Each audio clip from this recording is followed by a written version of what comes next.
This is Cynthia Bemis Abrams. Welcome to Advanced TV Herstory. Here we are, autumn 2020, and you're about to hear conversations about TV role models. But before we begin, I want you to think about some of the unsung yet essential workers who have helped us through this turbulent year. Yep, I'm talking about the folks who have been helping consistently since lockdown, mental health providers.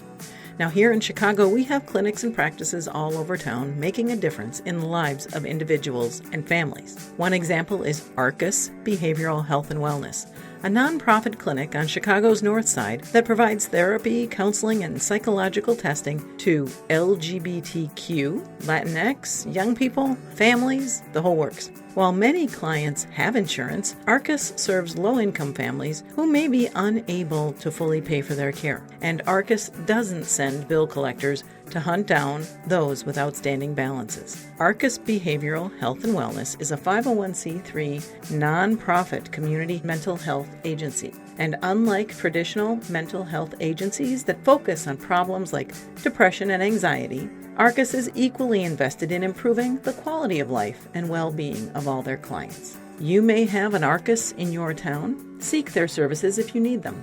And if you have a few bucks, make a tax-deductible donation to arcusbehavioralhealth.com. Learn more about their services there as well. This is not a paid advertisement, listeners. It's just doing right by professionals who every day are helping us get through this trying time. Folks, thanks for all you do in the mental health community, and thanks for listening to this podcast. Now, let's talk about role models.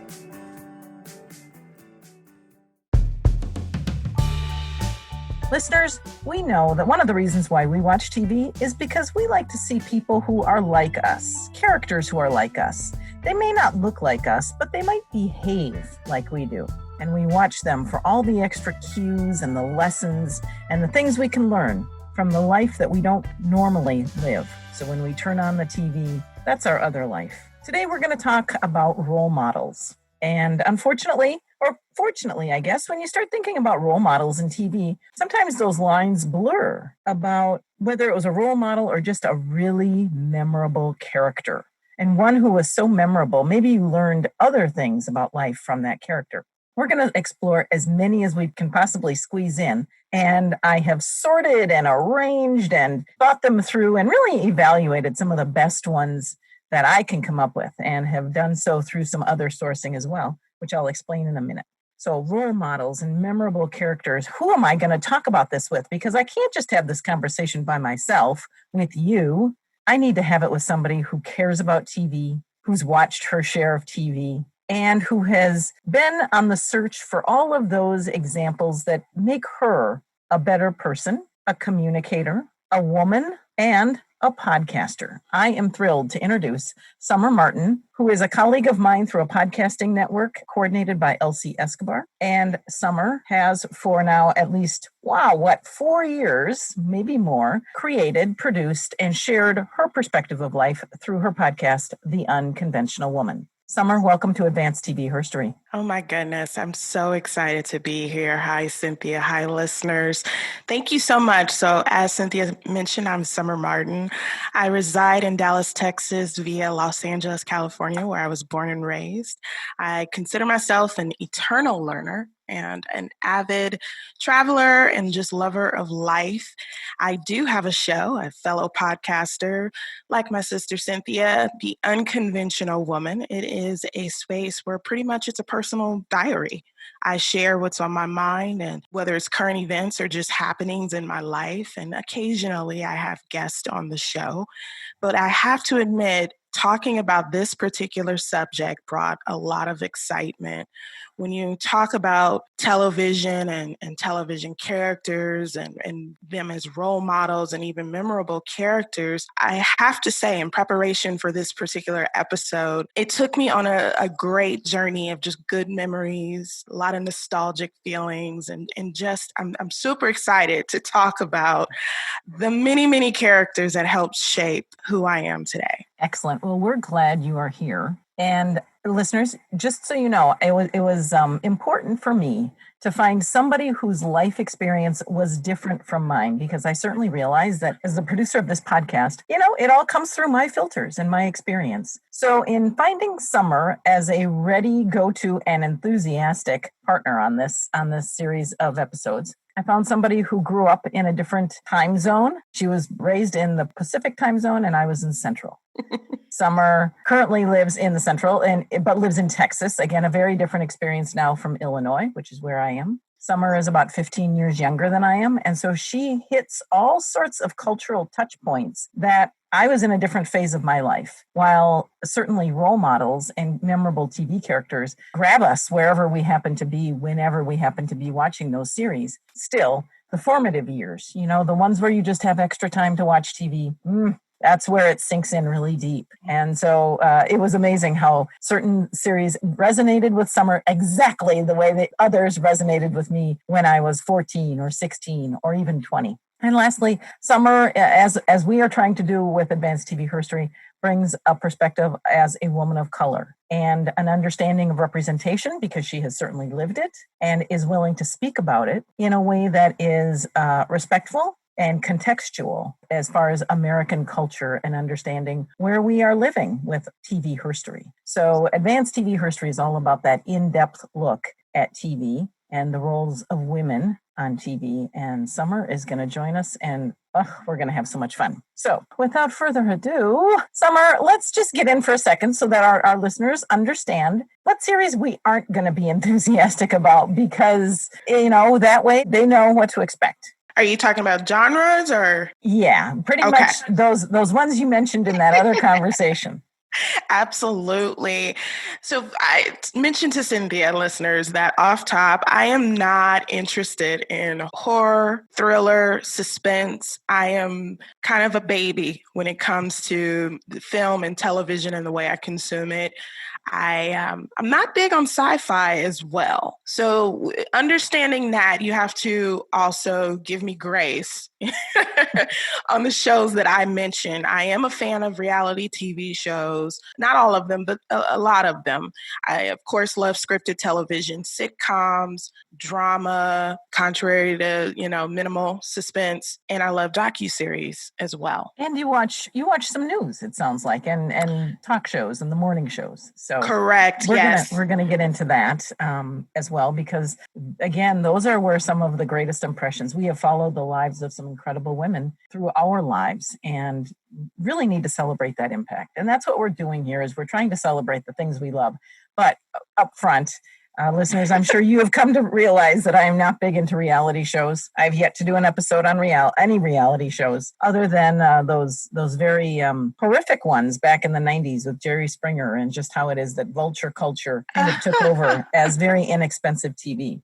I am not big into sci-fi either, although I will occasionally watch a Battlestar Galactica or Star Trek Voyager because it had Kate Mulgrew. Cringe comedy, I just can't do cringe comedy. It doesn't work for me. I'm not really big into political dramas either, and really have no patience for any series which is heavy on the testosterone. Either the number of men far outweigh the women, because after all, we're talking 2020 or even 2010, for Pete's sake. There needs to be a really solid lead woman character in a series for it to capture my attention and get my time, because everybody's time is valuable. Mm-hmm. So the content, the lists that we're going to go through, the lists of names and sections have been crowdsourced from a number of people. Summer has added in her own elements to this list as we talk about them. I went to my Facebook group, which is, yes, you can expect, largely white middle-aged women, but they were chatty and they had some really interesting takes on shows that had made an impression on them, characters who had made an impression. I solicited that same question out on Twitter, put it in my monthly e-newsletter, which if you don't already subscribe, go to tvherstory.com and sign up, because it does come out monthly. There are no ads and your data is safe with us. And then lastly, so I did receive some emails and just hunted down a few other friends of the podcast, and we'll be asking them for their inputs as well. Pretty cool stuff. An interesting array. So sit tight. Here we go. The categories we're going to review, Summer and I, are like women who are in the family situation. We aren't going to call them mothers because it's more of a household framework. We are going to review the professional woman and what those themes looked like, who those women were, and what was extraordinary about those characters. We are looking at a category called other, and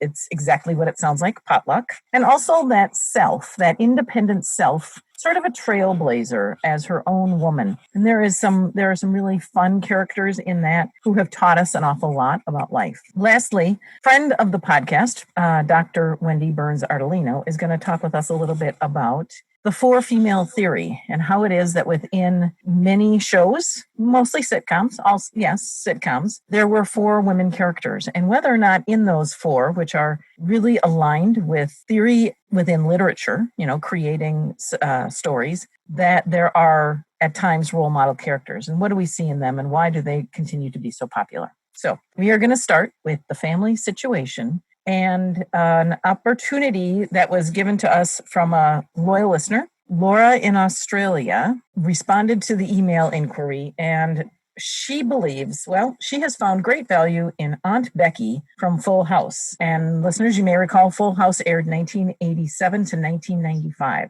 So Laura says, regarding your note on TV role models, I have to say that as a child of the early 90s, one of my all-time favorites is actually Aunt Becky from Full House. I know, but hear me out, she says. The last 12 to 18 months have been a particularly stressful time for me. And early into this, I found myself turning to shows like Full House to comfort and soothe me.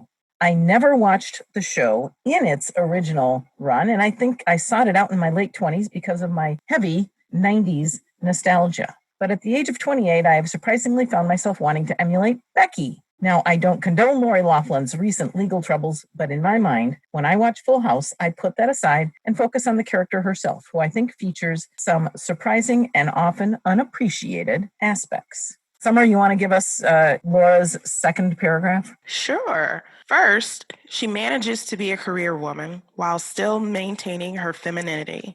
Not that there's anything wrong with a woman being masculine, but this would have been somewhat of a rarity at the time. As a millennial woman who has no real life representation of strong, successful career women, I always find myself drawn to these characters, and watching Becky navigate journalism whilst not allowing marriage and motherhood to overtake that is highly motivating to me as I take the first steps in my own career. This theme continues into Fuller House, where we see her husband being the one to attend the various baby playgroups and birthday parties, presumably because she is working, something that is not used against her, might I add. Secondly, one of her greatest qualities is that, much like Denise Huxtable, she is not a doormat and has strength of self that, again, I believe to be both refreshing and a rarity. This is another trait that the majority of women in my life lack. And so to see it somewhere, anywhere, and have it portrayed as a positive quality in a woman means so much to me. Third,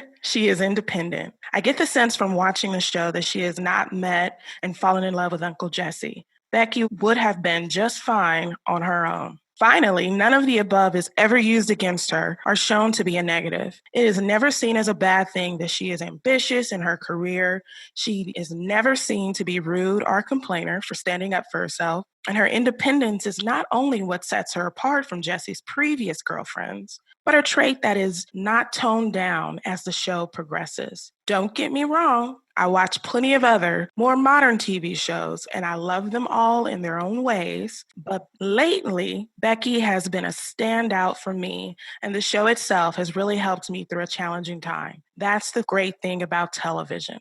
And nostalgia and representation, they all comfort us in their own unique ways. I love that. I love that. Laura set the stage for us by kind of reminding us that, these characters are who they are. They fit into our lives, perhaps to create something that we already lack and find us at a time when we need a little bit of comfort, a little bit of insight, or even education. So thank you, Laura, for taking the time to sort of think that through and put up one which I don't think Summer or I would have thought of in 100 years.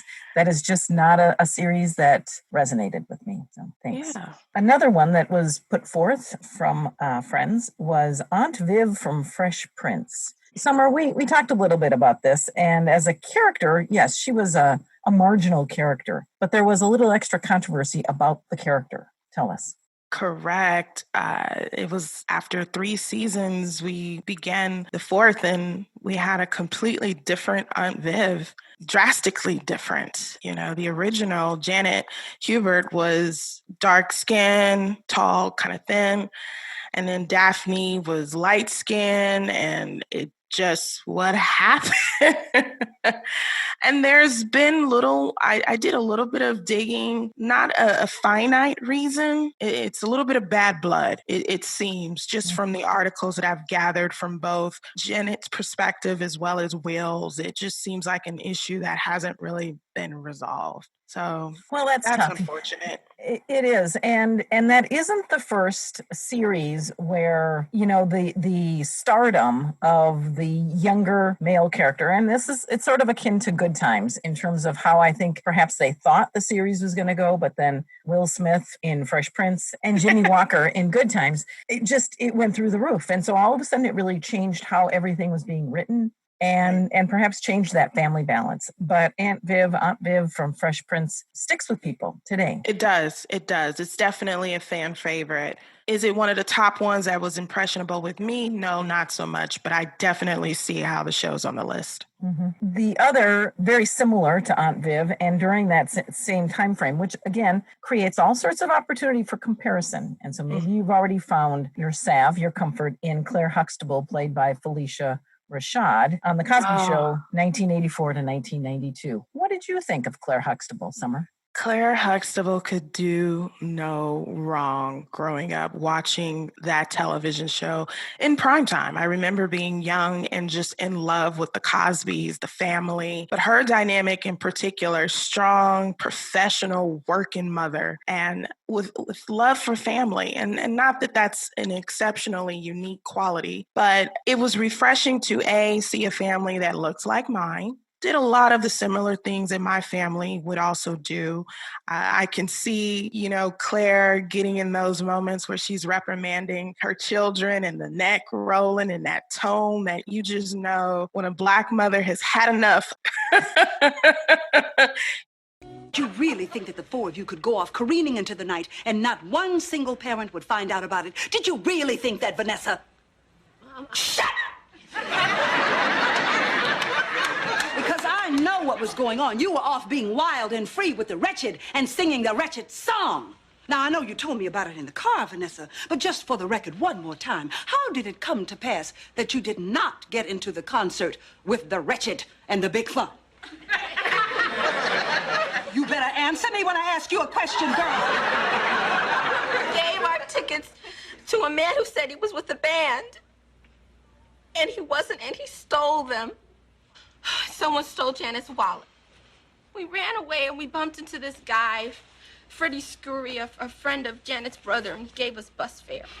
You were lucky to have found someone to look at your little sorry selves and take pity on you. Mom, I'm sorry. I'm sorry. It'll never happen again. Can I please just have my punishment? Vanessa, please. Your father and I have been through much too much this evening to be sitting up here thinking about a punishment for you right now. But I'd like my punishment before I go to bed. I live for those moments. And then, of course, the healthy relationship between her and Bill on the show. It was just good, wholesome fun. And the kids, you know, there were lots of serious conflicts. There were some silly conflicts. And it always sounded as though the rapport of the actors really contributed to that easygoing and rich performance that each person gave. Now, Felicia Rashad, as Clair Huxtable, was in nearly every episode, 193 of 197. They clearly wanted her to be a central figure. Yes. And very well dressed. Holy mackerel, between the hair and the clothes. Oh, she looked amazing at all times. So we can probably call her a fashion trendsetter too, I think, among very much anybody who was watching. She was nominated for 5 Emmys for the role as Clair Huxtable and was never recognized by the Academy. Those are some pretty heady times for women in comedy on TV, but she did clean up and has her fair share of trophies from the AARP Movies for Grown-Ups, Black Reel Award for Television, NAACP Image Awards, and the People's Choice Awards. Because the people love her. They do, and her sister Debbie Allen. So we're going to talk more about them in a separate category, that whole real people category, because they truly have changed TV history, and we can't talk about them enough. They are role models. Yes. Okay, so there are some shows that between Summer and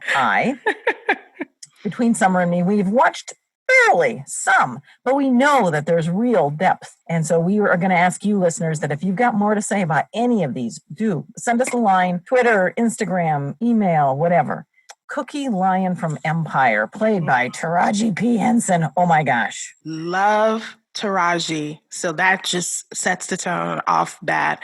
However, I did not stick around to enjoy her in this particular series. I started off early when it first kicked off, but yeah, it lost me. So I unfortunately don't know the depths of Cookie. But I know mainstream, everyone loved it. The people were constantly talking about the show, her fashion, and just, Taraji as Cookie in general. She definitely carries herself almost how a long-standing soap opera character has been developed and grown. And the executive producer of Empire, so Empire ran 2015 to just concluded this year. The executive producer, Lee Daniels, has said that Cookie is loosely based on the women in his life, including his sister, and also Joan Collins from Dynasty. Now, I find that interesting because he could have said Diane Carroll from Dynasty, because she was on too, and she was a very Cookie-esque kind of character. And Alexis Carrington. So you had,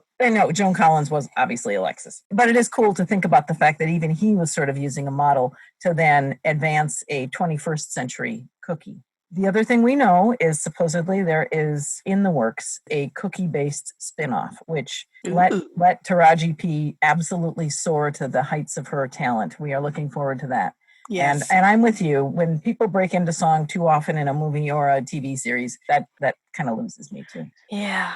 Moving on to other women who ran the household. No songs on The Big Valley, which ran from 1965 to 1969. But you had Victoria Barkley, played by none other than Barbara Stanwyck. Barbara Stanwyck at that point bringing an incredible Hollywood legendary career to the small screen, which happened every once in a while. There was a handful of those roles available for women who no longer had the opportunity to be in movies, because why would we want to see a movie, an actress in her 60s in a movie? Oh my. Yeah, right.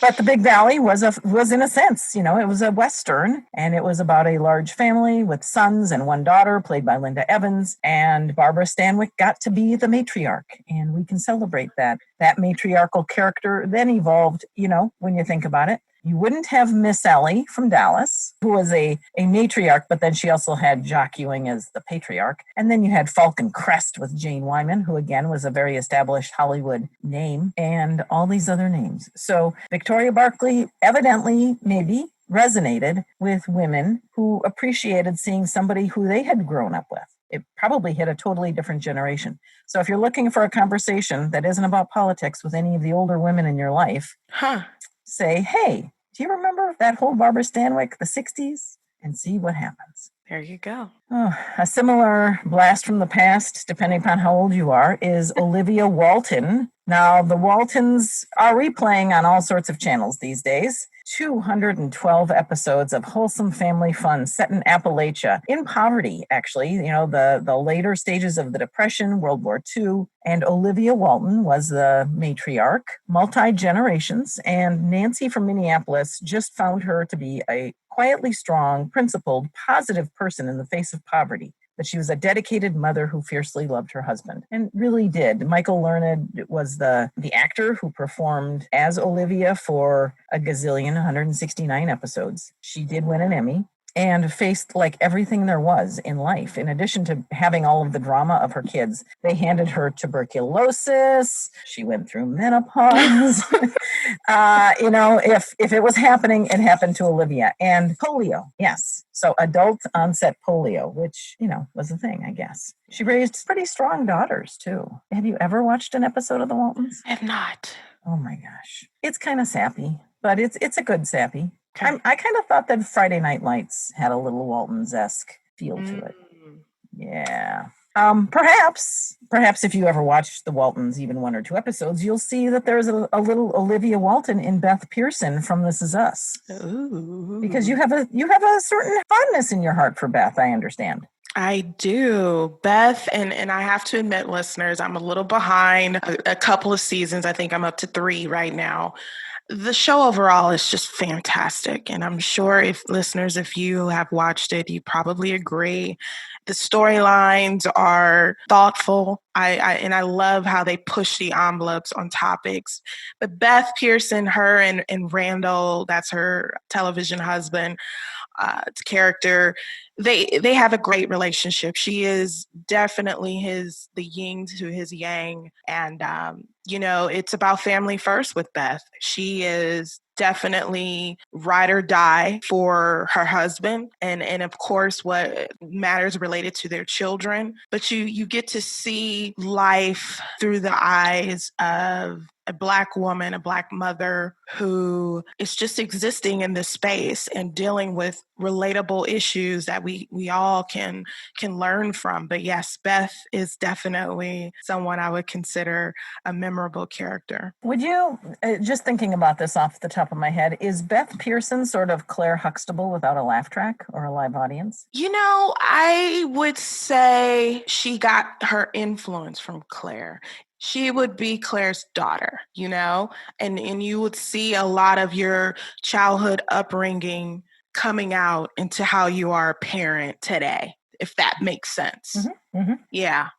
But I wouldn't necessarily call her the Clair Huxtable of modern day by any means. Mm-hmm. But definitely if there's a blueprint, if you will, from influential women, mothers that you've been around or been exposed to, you can connect some dots there. Sure. And obviously they are very different formatted shows. Sure. With a different ensemble cast sort of handling their week-to-week story arcs. Right. Again, another sort of very stable family woman is Tammy Taylor from Friday Night Lights. Wow.